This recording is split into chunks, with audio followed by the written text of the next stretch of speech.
Olá, sejam muito bem-vindos a mais um episódio do Encontro FBAH, o podcast oficial da Federação Brasileira de Administradores Hospitalares, que tem o patrocínio da Axe Technology. Eu sou Edmilson Caparelli, presidente da FBAH e do Grupo Mídia. E é uma grande satisfação ter você aqui com a gente nesse espaço de diálogo, troca e construção coletiva. O Encontro FBAH nasceu com um propósito muito claro: reunir diferentes visões, experiências e lideranças para pensar o presente e principalmente o futuro da gestão hospitalar no Brasil. Um futuro que exige inovação, tecnologia, sensibilidade humana e, acima de tudo, compromisso com a saúde como um bem-estar para todos. Fique aqui com a gente, está começando agora mais um Encontro FBAH, mas eu não vou participar disso sozinho. Quem está me acompanhando aqui é a Tainá Mana, diretora editorial do Grupo Mídia. Tainá, seja muito bem-vinda. Eu que agradeço o convite e a oportunidade de estar aqui participando de mais um episódio. Mais um episódio vai ser mais um aprendizado para a gente. Mais um aprendizado. Um pouquinho mais nós vamos sair daqui conhecedores da nossa saúde. Muitos anos de experiência. Com certeza. Aqui. E é sobre isso que nós vamos falar. O nosso convidado de hoje é uma referência quando o assunto é gestão em saúde. Com mais de 20 anos de experiência, ele construiu uma trajetória sólida, liderando organizações de alta complexidade, sempre com uma visão estratégica orientada a resultados, inovação e impacto social. Ao longo da carreira, esteve à frente de um dos maiores e mais respeitados hospitais da América Latina, conduzindo processos de expansão, fortalecimento institucional e integração entre assistência, pesquisa, educação e responsabilidade social. Hoje, segue contribuindo ativamente para o futuro da gestão hospitalar no Brasil, tanto na atuação executiva quanto nas discussões estratégicas em nível nacional. É com grande prazer que recebemos no Encontro FBAH Paulo Vasconcelos Bastian, CEO da Humana Magna e membro do Conselho Nacional de Gestão em Saúde da FBAH. Paulo, seja muito bem-vindo aqui ao Encontro FBAH. Muito obrigado, Edmilson. Obrigado, Tainá. É um prazer estar com vocês. Acho que vocês fazem um trabalho extremamente relevante na área da saúde e em outros segmentos também. E estou muito confortável em estar aqui. Venho com muito prazer, com muito gosto, para que a gente possa fazer troca de experiências. Obrigado, meu amigo. Obrigado. Para começar, o que você, na sua trajetória, Paulo, você acredita que mais inspira as pessoas que trabalham ou convivem com você? Eu vou te responder, mas quero contar um pouquinho de uma história. Eu sempre tive uma formação muito ilibada. Eu sempre fui muito disciplinado, eu sempre fui uma pessoa extremamente séria. Isso é uma educação que eu recebi. E eu tive uma oportunidade de trabalhar numa multinacional japonesa, né, há anos atrás. E isso ajudou muito na formação, com a questão da disciplina, da seriedade, do foco, né? De pensar estrategicamente, de não deixar as coisas acontecer no último momento, escutar as pessoas, né? E apoiar as pessoas. Dar liberdade, dar delegação, saber fazer, aprendi a fazer uma delegação adequada. E isso eu vejo eu pude perceber em todas as instituições que eu passei. Eu sou reconhecido pela honestidade, pelo respeito às pessoas, né? Pela objetividade, pela perseverança, né? Puxa, pela determinação. E a outra coisa, eu escuto e eu oriento as pessoas. Eu não deixo elas sem uma resposta. Mas eu procuro fazer com que eles pensem, tentem chegar dentro do alinhamento que eu quero, mas que eles tomem a decisão, porque eles vão cumprir o objetivo e a missão que tem que cumprir de uma forma muito mais agradável. Eu fico feliz da vida e ele também fica porque ele resolveu um problema e ele se sente dono da resolução.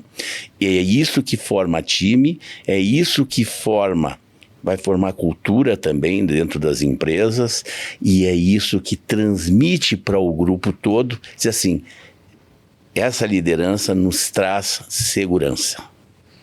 que todo mundo também quer ter isto. Sim. Então, são essas coisas, a honestidade, o respeito e o ouvir as pessoas. É isso. Tá. Eu estou dentro do grupo, eu sou partícipe. Se o problema existe, é meu também, não é deles. Uhum. Se criou um problema, a resolução passa por todos. É nosso, né? É nosso. Bacana.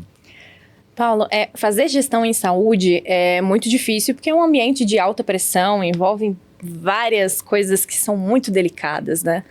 Como é que é o seu processo para tomada de decisão? Como é que você faz para equilibrar o seu emocional com a sua clareza na hora de fazer uma tomada de decisão? Eu sempre fui muito objetivo, sempre planejei muito a minha vida, né? Mas uma coisa que é importante para poder aliviar isso, tu tem que ter, primeiro, uma família boa, tá? Que te dê tranquilidade, uma das coisas. A segunda coisa que é extremamente importante, embora eu tenha um corpinho meio maior do que normal, eu sou o manequim dos maiores, né, dos GG, mas eu quero dizer para vocês que eu sempre fiz muito esporte. Mas o meu esporte era um esporte, eu sempre tive muita energia. Então, meus esportes eram futebol de salão, tênis, né, que eu jogava bastante. Eu corria bastante, né? Hoje eu só caminho, porque a idade vai subindo, a gente vai reduzindo um pouco essas coisas. Então, esse tipo de esporte era o que me dava, eu conseguia tirar toda a minha atenção, chegava em casa, eu tinha uma tranquilidade, e isso tudo me dava qualidade, bom senso, para eu pensar e dizer assim, é para lá que eu vou. Sempre foi assim. Agora, também sempre ouvi outras pessoas para formar opinião. Sempre. Até para poder checar se eu estou andando no caminho certo ou não. Porque muitas vezes quando você pergunta para alguém alguma coisa, te dá uma resposta que tu não estava esperando. E às vezes aquilo faz tu refletir sobre o caminho que tu queria seguir. Então isso é o que me dá tranquilidade, sempre foi assim. E a pressão na saúde é no dia a dia. O dinamismo é muito grande. Né? Então é assim que funciona. Você tem que achar alguma coisa, é uma válvula de escape. Bacana. É um escape. Meu amigo, quais valores pessoais você considera inegociáveis e que acabam, de certa forma, guiando suas escolhas profissionais, mesmo nos momentos mais desafiadores? Tá bem. Eu penso aqui em duas formas. Uma, o meu profissional para a empresa que eu gostaria de ir ou para os profissionais com os quais eu contrato. Eu vou fazer uma separação nisso. Primeiro, empresas que eu, quando estou me candidatando a algum tipo de cargo ou de alguma atividade. Primeiro, eu procuro saber da empresa, se é uma empresa ética, se tem os meus princípios e os meus valores. Se não tiver, eu não vou. Não interessa o tipo de pacote ou qualquer coisa, ou a necessidade que eventualmente eu pudesse ter. Isso é a minha regra básica. Com relação a profissionais, o que eu valorizo muito é a disponibilidade, tá? O conhecimento também, mas a perseverança, a forma com que essa pessoa traz o feedback para ele poder ter delegação, eu ajudo nisso. Né? Eu acho que essas três coisas são inegociáveis. Outras coisas tu ensina. Né? E tem a última aí para mim, uma das também extremamente importante, a atitude. As pessoas têm que ter atitude, tem que ter uma proatividade, porque senão não adianta, você ensina e a pessoa fica lenta, parada, a coisa não anda, e você espera um dia, espera 2 dias, uma semana, e quando vê é um mês e a coisa não andou. Então são as coisas que eu procuro saber. Tanto quando eu estou vendo uma empresa para prestar um serviço, isso vale até para consultoria. Até para quando eu faço consultoria hoje, depois, mais adiante, talvez haja oportunidade, eu converso com vocês a respeito. Bacana, bacana. Paulo, na sua visão, qual que é o papel efetivo da liderança para a construção de uma boa cultura organizacional? Que ela seja sólida e que ela esteja alinhada aos propósitos da empresa e que os colaboradores, de fato, consigam se sentir... ter uma identificação com essa cultura, né? Eu acho que tem uma coisa muito importante nessa tua pergunta. Eu gostei bastante e muitas vezes eu fui questionado, né, sobre a minha atitude. Eu acho o seguinte, a liderança tem que ter o papel de dono. Ele tem que se sentir como dono e agir na empresa como se fosse dono. Eu imagino que ele precisa transmitir o que é possível se fazer e o que não é possível se fazer, o que pode e o que não pode fazer. Eu vejo que as pessoas precisam ser escutadas pela liderança, tem que ter ouvido para isso, para poder criar uma cultura, tem que dar ideias. Muitas vezes, uma ideia de uma única pessoa, ela não tem o objetivo necessário para a empresa. Mas você ouve 1, 2, 3 e aquilo se junta e uma ideia fica muito boa e criativa. Eu usei muitas vezes, dentro das empresas que eu passei, o Hospital Moinhos de Vento, um grande hospital, o Hospital Alemão Oswaldo Cruz, e trabalho hoje assim com equipes onde se dá, nós temos que resolver, temos um problema aqui, como nós vamos resolver isso? Isso é um problema de todos. Vocês sabem por que essa empresa existe? Explico. Vocês sabem que valor a gente gera e para quem a gente gera esse valor? Não o financeiro, eu digo o resultado, que é da saúde, são para as famílias, para o paciente. E o pessoal com isso se envolve, eles procuram e trazem soluções maravilhosas, tá? Maravilhosas. Quero dar um exemplo mais disso, como força a cultura. O Oswaldo Cruz é um hospital que tem uma cultura muitíssimo forte, é reconhecida pela sua assistência.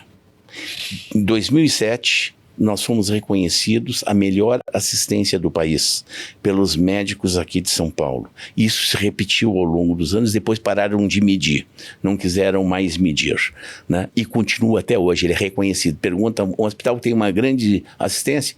Hospital Alemão Oswaldo Cruz. Por que isso?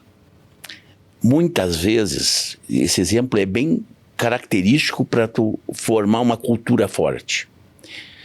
Sempre se discutia o que precisava ser feito para melhorar, né, o ambiente assistencial para os pacientes.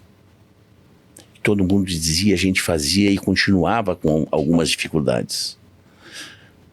Um dia, numa conversa, a Fátima, que é a diretora assistencial até hoje, era minha diretora, um espetáculo de profissional, me disse, Bastian, o que tu acha se a gente criasse um conselho de pessoas da assistência e de pacientes, familiares de pacientes? Eu disse, eu acho ótimo, vamos fazer. Até hoje tem. Hoje eu não tenho uma empresa que eu passe que eu não tenha uma coisa dessa natureza. Nós descobrimos o que as pessoas queriam, o que elas precisavam, e custa muito menos do que aquilo que a gente imaginava que ia satisfazer as pessoas. Isso dá cultura, porque associa o cliente-paciente à instituição. Isso é muito forte. E as pessoas que participam, que vê esse resultado, se sentem dona, elas vestem a camiseta da instituição. Isso é extremamente importante. Bacana. Bastian, para além do executivo, existe o ser humano por trás da gestão. Que hábito, disciplina ou rotina pessoal te ajuda a manter clareza diante de tantos desafios? Olha, eu sempre separei bastante o profissional do pessoal, tá? Mas separei de uma seguinte forma, não proporcionalmente. Eu ia perguntar se você consegue fazer essa separação. Proporcionalmente, não dá, mas assim, 80% era trabalho, 20% era família, esporte e outras coisas. Porque quando você está começando a sua atividade, você sai às 7 horas da manhã de casa e você volta às 8 horas, 10 horas da noite, né? Porque se você ficar parado e quiser cumprir o horário das 8 a meio-dia, das 2 até às 6 da tarde, faça qualquer coisa, mas não pense o que você vai fazer para adiante, porque você vai fazer o mesmo do mesmo, tá? Então eu me dedicava a isso, e aí eu falo a minha família, a minha mulher, eu sou casado desde os 23 anos, né? Estou há 45 para 46 anos, vou fazer agora de casado. e tenho 51 anos de convivência com os 5 que nós namoramos. Então, desde de criança. Isso é um esteio que eu tinha em casa que entendeu o que precisava ser feito. E quando nossos filhos nasceram, eu disse para ela, um de nós vai trabalhar e o outro vai cuidar, porque educação para filho nós vamos ter que passar. Então eu fazia questão, como eu morava em Porto Alegre, dava para almoçar em casa, não é que nem São Paulo. Sim. Então eu ia almoçar em casa, que era a forma de passar exemplo por meus filhos, mesmo pequenos. E ela assumiu a missão de passar todos os princípios e valores que nós tínhamos. Então isso foi uma coisa. A outra, eu sempre pratiquei esporte. Então, nesses 20% que sobrava, tinha a família e tinha os esportes que eu fazia. Eu corri de kart, eu jogava futebol salão, por incrível que pareça, eu jogava bem pra chuchu. Né? Tênis eu jogava bem também. Hoje em dia eu só pego o tênis da pé direito, atiro do esquerdo, depois vou buscar, não faço mais. Mas isso era a forma com que eu fazia fora de casa. Quando meus filhos cresceram, eu achei uma forma de, aos domingos, eu comprei aqueles carros de controle remoto, mas de corrida. Não esses de brinquedo, de corrida mesmo. Como eu corria, meu pai foi piloto da Willys aqui no Brasil, na época dos Gordini, década de 60. Então, eu sempre incentivei eles a isso. Então, eles corriam de automodelismo e eu era o mecânico e o chefe do box, né? Então, eu me distraía com essas coisas, eu fiz isso e minha mulher sempre me acompanhou em tudo, né? Então, esse era o princípio de manter uma família unida e eu levava eles para qualquer lugar. Eu só viajava se meus filhos fossem juntos, independente da idade. A partir do momento que eles tinham 6 meses, tu sabe que eu sou gaúcho e eu gosto de um churrasco. Né? Então, eu levava meus filhos com 6 meses, eu segurava a picanha e dava para eles morderem na boca até ficar branca, eles ficavam chupando ali o sangue. Então, eu levava para os restaurantes aqueles que podiam a criança frequentar para poder fazer isso. Então, aí eu compensava essa questão da pessoal, familiar e com o trabalho. Tava 0 bala pro dia seguinte. Baixa, eu vou dar uma pausa aqui no nosso bate-papo para falar para o pessoal que está nos acompanhando da 20ª edição do prêmio FBAH e mais a celebração dos 55 anos da federação, que vai acontecer no dia 18 de maio, agora de 2026, no Centro de Convenções e Bolsas em São Paulo. E você que é do setor da saúde, não pode ficar de fora dessa festa maravilhosa. Vem comemorar com a gente. É só entrar no site da federação e descobrir ali como é que você faz para participar. Isso é uma festona, vai estar lá com a gente, né? Com certeza, né? Ao longo dos anos, como mudou a sua visão sobre sucesso pessoal e profissional, Bastian? Eu comecei a minha carreira como advogado. Eu queria ser advogado.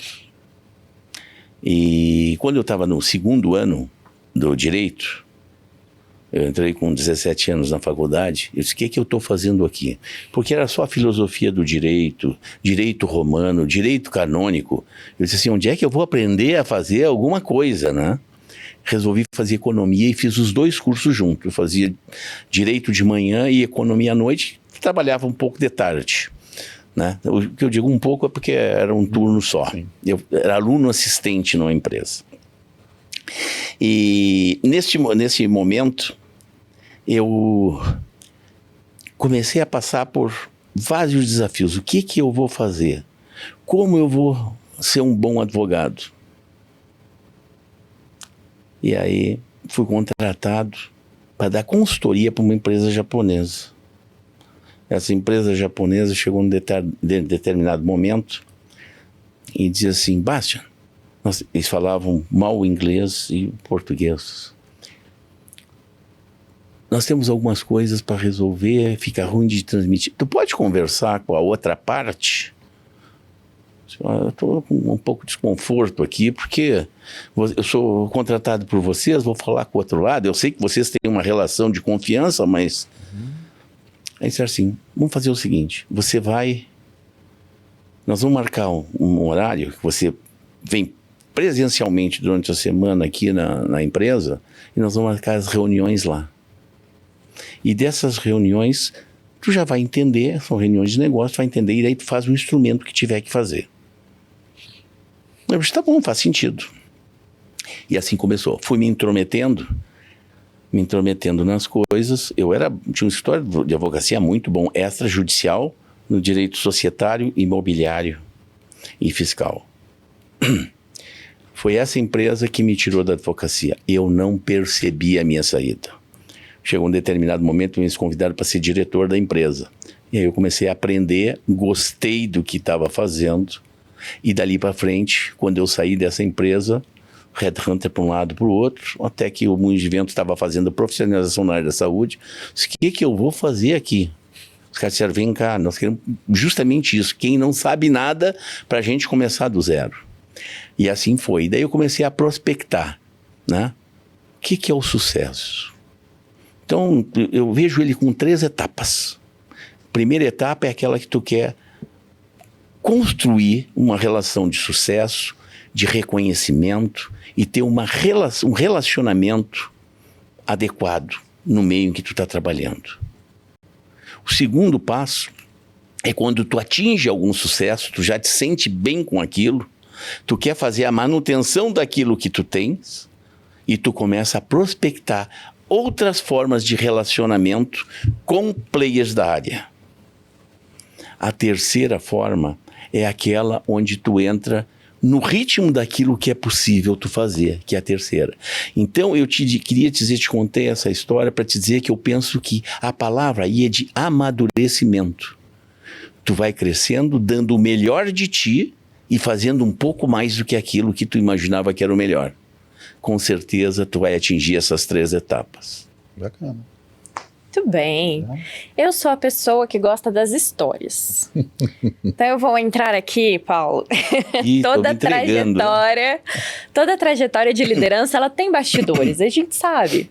E aí eu queria saber de você se tem alguma situação ou alguma história de fato que tenha sido marcante, que seja alegre, que seja triste, que você possa contar pra gente, que tenha te mudado, tanto enquanto pessoa, quanto o líder que você se tornou. Jornalista, meu amigo. Eu tenho uma, eu vou contar. Pouca gente sabe, né? Até porque quando eu contei para minha esposa, ela disse, tu não vai falar isso para ninguém, né? Essas são as melhores. Essas são as melhores. Eu trabalhava numa empresa de construção civil, construção pesada, né? Construção pesada é obras de estradas, pontes, viadutos. Construção civil era prédio, a gente fazia prédios de apartamentos e fazia prédios de comerciais, fábricas. Essa empresa japonesa onde eu disse que aprendi muito, né? E eu estava procurando um contrato de manutenção com uma grande empresa japonesa lá no sul do país. Eu estava em Porto Alegre e tal. E fizemos propostas com vários concorrentes. E a resposta não vinha. Chegou um determinado dia, eu convidei o presidente da empresa para a gente almoçar. Eu não o conhecia pessoalmente, eu conhecia os diretores, diretor comercial e tal. Porto Alegre é tudo pequeno, conhecia diretor financeiro, mas ele não, ele era um japonês. Japonês de lá de fora, não era nenhum Issei, era japonês. Tinha vindo do Japão. E ele aceitou. Então, começamos a conversar e tudo. Falei sobre o contrato. Tentei tirar qualquer coisa dele, ver se ele me dava aquele contrato. Eu estava ansioso naquele tempo, eu tinha 32 anos por aí, né? Tinha assumido como diretor dessa empresa. Aí, disse, tá bom, Bastião, nós vamos conversar depois na empresa para tomar a decisão e tudo mais. E essa é uma coisa que a gente precisa elaborar bem, porque é uma coisa de longo prazo. Não, está bem. E aí entramos naquele momento de relaxamento da reunião, porque não era mais um negócio. Disse assim, me diz uma coisa, como tu é casado, tu é um cara jovem? Eu disse, sou casado. Sou casado, tenho 3 filhos. Eu disse, tu tem 3 filhos? Eu disse, tenho 3 filhos. Eu disse, puxa vida. Que idade tem teus filhos? Eu disse, eu tenho 3, 6 e 9. Eu tive um filho a cada 3 anos. Isso foi por causa de um planejamento. Eu não disse para ele, só foi explicar depois. Disse, como conseguiu? Eu disse, que resposta eu vou dar para esse japonês? Como conseguiu? Eu parei, pensei e disse assim para ele. Eu fazia sexo uma vez a cada 3 anos. Ele começou a rir. E daí disse assim para mim, Paulo é muito inteligente. Decidiu e me deu o contrato na hora.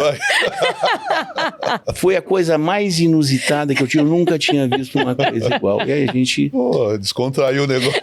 Descontraiu total, né? Então, assim, foi uma coisa que aconteceu. A minha esposa disse, não, mas é que...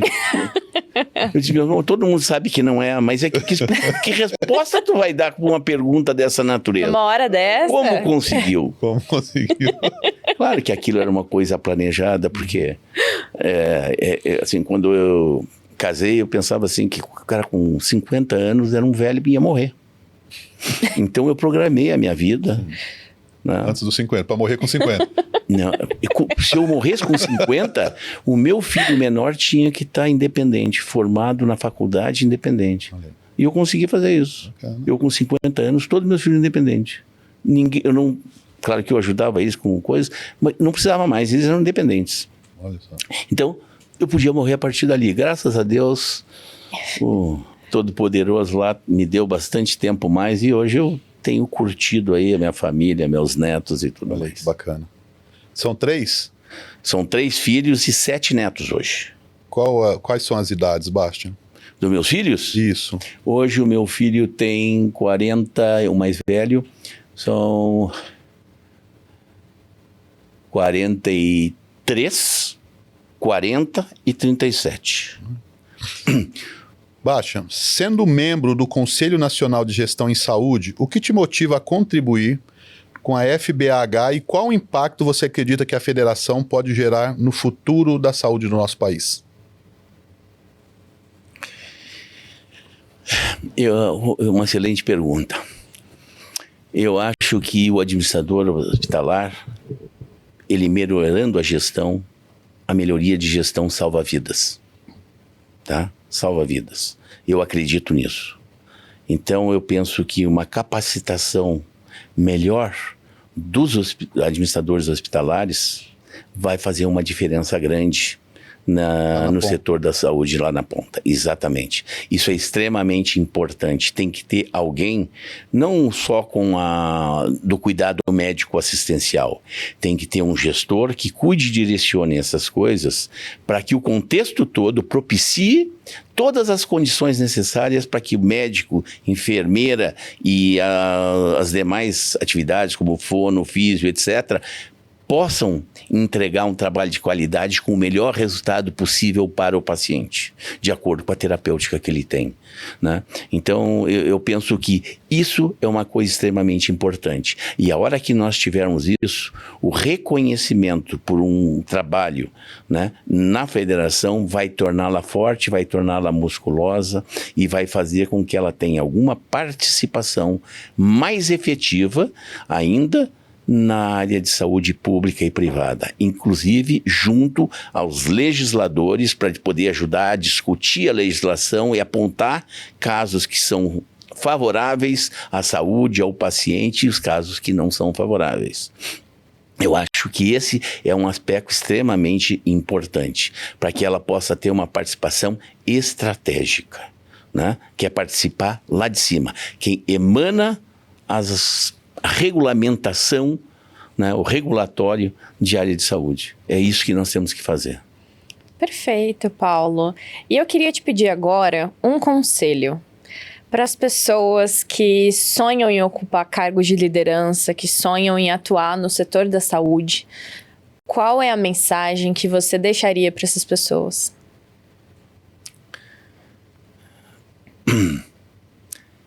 É difícil, mas eu tenho uma mensagem, sim. E eu recebi coisas como esta durante toda a minha vida e eu percebi, pude ver o que fez diferença e o que não fez. Então, assim, façam sempre o melhor. E quando vocês acharem que estão fazendo o melhor, um pouquinho mais. Isso é uma das coisas extremamente importantes.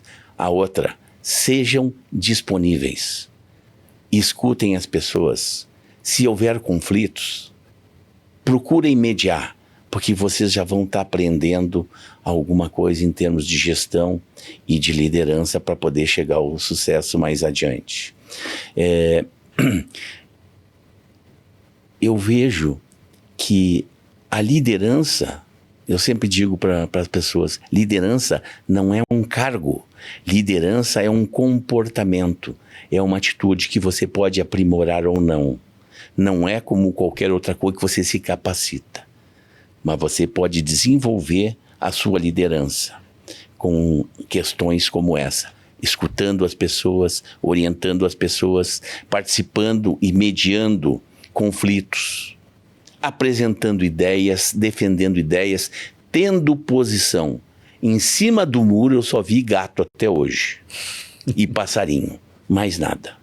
Então é o conselho que eu daria para essas pessoas que almejam chegar em alguns cargos importantes, que tenham poder de decisão e que vão conseguir liderar pessoas. Líder não quer dizer que seja o líder, que seja o CEO, etc. Tem várias lideranças no processo. E você vai galgando esses passos paulatinamente. E vai aprendendo todo dia. Nunca desanime com os erros.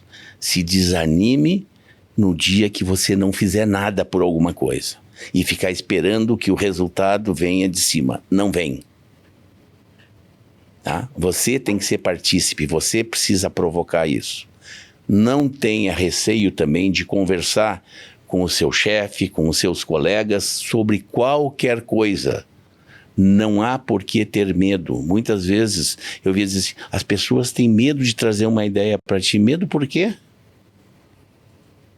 É muito simples, tragam, se ela for boa, nós vamos implementar. Se não for boa, nós vamos deixar do lado. Pode ser que um dia, num determinado momento, ela seja interessante.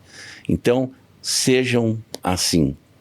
Façam essas coisas, colaborem, participem, digam o que vocês pensam, porque vocês têm ideias muito boas e ela não pode ficar guardada só para vocês. Vai ter gente que vai saber aproveitá-las. Bacana. Vai ter lideranças que vão ouvir, vão implementar, e isso tudo vai fazer pega diferença, grupo, né? time, tudo. Então eu deixaria um recado dessa natureza, um conselho dessa natureza. E mais uma coisa. Sempre procure eleger um mentor. Não precisa ser só um, mas um mentor pelo menos. Para você poder trocar ideias e ter um rebate de informação que vai te fazer refletir. A gente não é dono da verdade nunca. E a gente, quando questiona, e quando a gente questiona determinadas ideias que a gente tem, estratégias que a gente tem, às vezes vem uma pergunta que nos faz refletir e dizer assim, será que esse é o caminho? Será que não tem um outro caminho para eu tomar? E isso é extremamente importante para a tomada de decisão. Perfeito. Bastia, fala um pouquinho para a gente da sua consultoria. A minha consultoria. Eu faço consultoria para algumas startups, tá? Clínicas, eu tive a primeira consultoria que eu peguei. Hoje a empresa chama-se Inclua Saúde, eu faço inclusive parte do conselho dela. E o pai dele era um médico do Oswaldo Cruz, era um pneumologista.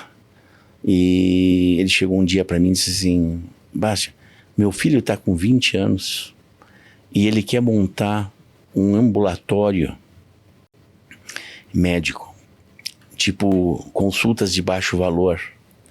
Eu não sei o que dizer para ele, medicamente sim, mas como negócio eu não sei o que dizer. Tu podia dedicar aí um tempinho para ouvir o guri? Eu disse, posso. Eu vi esse menino, 20 anos, eu estava no Oswaldo Cruz ainda. Ele trouxe o projeto, me mostrou. Eu disse, o projeto é muito bom, é muito legal, só que tem algumas coisas que tem que aprimorar. Porque ele queria fazer clínicas só para baixo custo, para pegar pessoal que estava no INSS e que eventualmente tinha uma renda que pudesse pagar uma consulta de baixo valor.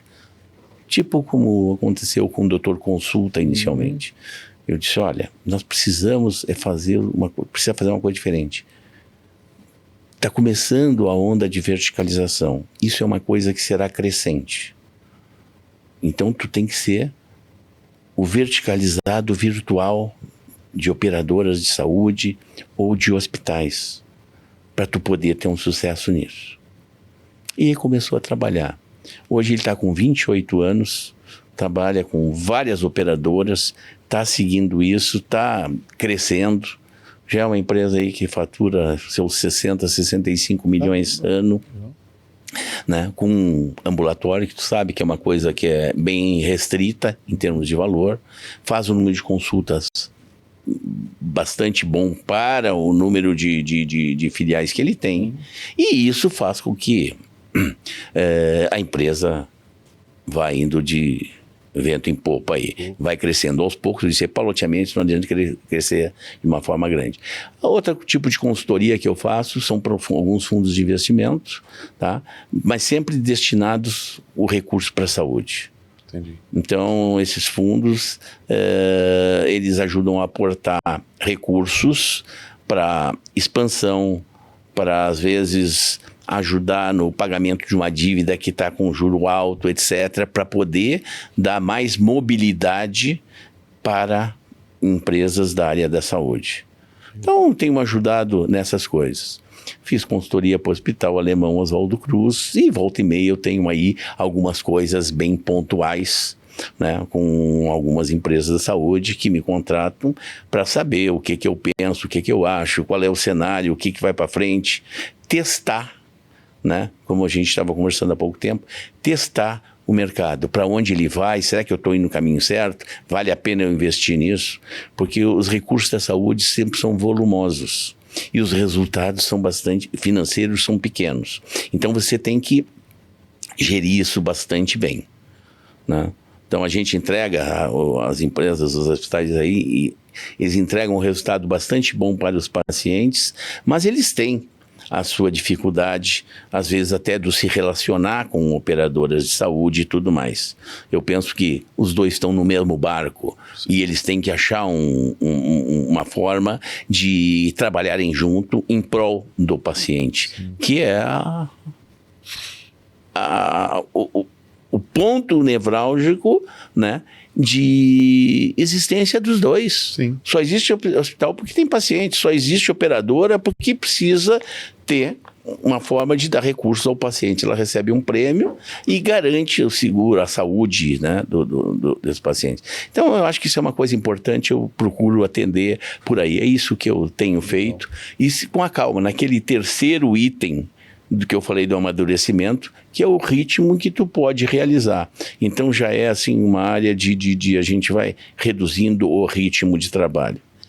Bacana. Isso eu digo natural. Eu ainda faço um pouco mais, porque eu acabo me apaixono pelas coisas e eu vou de coração e alma para dentro das coisas, mas é assim. Meu amigo, para fechar, quando você pensa no legado que deseja deixar, o que você espera que as pessoas lembrem da sua atuação na saúde?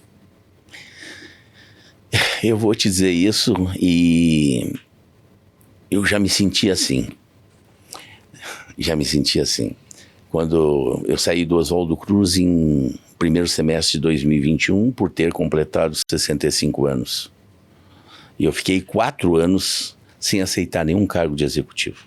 Nenhum. Quando eu recebia convites, não, eu vou fazer só consultoria, não quero. E eu tinha um receio agora, quando eu aceitei ser o CEO da Rede Humana Magna de Saúde, eu tinha um receio, eu disse, puxa vida, eu vou voltar, como será que as pessoas vão me receber?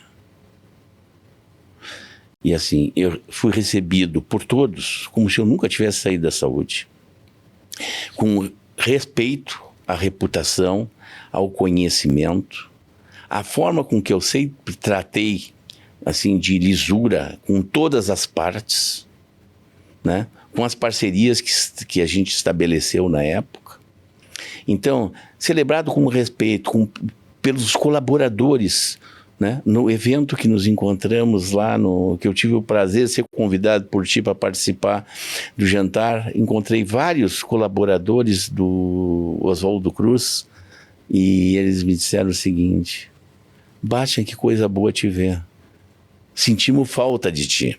Então, assim, ó, é porque eu escutava as pessoas.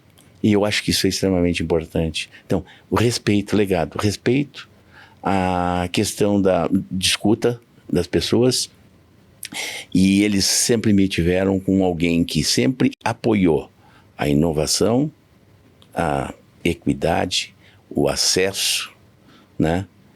Sempre orientei as pessoas para o crescimento. E tinha uma coisa que eu sempre dizia para todos os colaboradores: quando forem contratar, contratem pessoas melhores que vocês. Porque se você tiver um talento, ele vai te passar de qualquer jeito. Mas durante um bom tempo ele vai alavancar as tuas posições, o teu conhecimento, e vai te ajudar a crescer. Então, assim, ó, é por isso. E eu quero te dizer que aconteceu exatamente isso. Eu sou recebido por todos os gestores que estão aí como se eu nunca tivesse saído da saúde. Não tivesse ficado 4 anos fora do mercado. Nos hospitais, nas operadoras de saúde. Então, assim, ó, esse legado eu tenho. Eu agora só não quero é perdê-lo, né? Então, estou procurando... Estou começando um aprendizado novo, Tainá. Um aprendizado novo, né? Como a gente não perde, como a gente mantém isso e como a gente pode ampliar. É isso. Eu estou numa construção hoje de melhorar as questões, os desafios da saúde de toda forma. Então eu procuro colaborar com todo mundo. Tu não fica mais pensando na questão de carreira. O que eu tinha que fazer de carreira, eu me programei e fiz até lá os meus 65 anos. Daqui para frente o que eu faço é justamente poder dar qualidade de vida, atendimento e uma medicina digna para os pacientes que procuram as empresas em que pelo menos eu tenho algum tipo de participação, de decisão. Bacana. Esse legado vai ser sempre lembrado, pode ter certeza. Com certeza. Com certeza. Bastian, chegamos ao final. Eu queria agradecer a sua participação aqui no Encontro FBH. Você que está sempre ali com a gente, ajudando. Quanto tempo você tem de FBH? Foi antes da pandemia que eu comecei. Foi 19, eu acho. 19, então já 2019. tem um ali. E a gente conta com você ainda mais lá. Nesse novo caminho aí que eu tenho até dezembro, eu acho, até novembro, não sei até quando vai, mas estamos aí. Já mudou, já pagaram essa data, não tem data para terminar. Determinado. Eu comecei, eram por um ano. Mas assim, obrigado, viu? Eu que agradeço a ti, Edmilson, pelo convite, poder conversar, trocar informações. Isso é uma coisa que eu relembro. Eu tenho que parar para pensar, porque são 45, 45 anos de formado, então é bastante tempo, né, de conhecimento e experiência. Então, assim, obrigado por isso, obrigado, Tainá. Eu quero desejar o maior sucesso para vocês também. Está fazendo um trabalho brilhante e pode ter certeza que tu é um dos protagonistas para fazer a gente criar músculo na federação e que a federação passe a ser um ente ainda mais reconhecido e que seja muito procurado, inclusive, na hora de decidirem sobre legislação e etc., que muitas vezes vem goela abaixo da gente e a gente precisa acompanhar essas coisas. Sim. Precisamos ser fortes para isso. Vamos trabalhar para isso. Então, obrigado, Edmilson. Obrigado, Tainá, mais uma vez. Estou muito contente de estar aqui. Obrigado, Tainá, pela sua participação também. Eu que agradeço. Foi uma honra estar aqui participando dessa conversa com vocês hoje. E um obrigado especial para você que nos acompanhou até agora. Esse foi mais um episódio do Encontro FBH. E para conhecer outros episódios e assistir, é claro, é só acessar o nosso canal no YouTube. Um abraço, até a próxima.